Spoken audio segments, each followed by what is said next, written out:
આજ તો મારે સોલે સેણા કરવાના હતા, આના માટે થોડો ઘણો મસાલો ગોતવો પડશે. હા, હવારમાં આવું મહેનત વાળું કરાય નહીં, પણ હું લઈને બેહી ગઈ છું.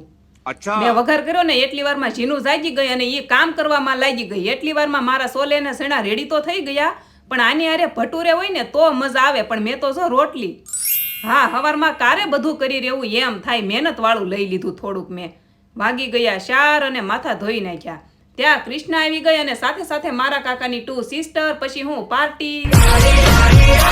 પછી અમારે રીલ શૂટ કરવાની હતી. કૃષ્ણને રીલ બનાવી બહુ ગમે. મારી જેમ આવડે કાંઈ નહીં, પણ ગડબડ ગોટો કરી નાખવી.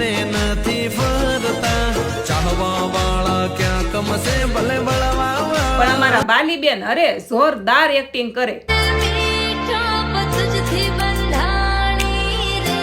પછી મેં આ લોકોને ઘરે ન જવા દીધા, પકોડાનો પ્રોગ્રામ કરી નાખ્યો. કાકા દાદાની, મામા ફાઈની સિસ્ટર ભેગી થાય ને એટલે કાંઈ ઘટે નહીં. પણ આ બધાય અમે આઘા રેવી બહુ. આજ જરાક કમેન્ટમાં કહેજો તમારે કેમ છે, આઘા રહ્યો કે ઓરા. તો મળીએ નેક્સ્ટ વિડીયોમાં. જય દ્વારકાધીશ. Like, share, subscribe.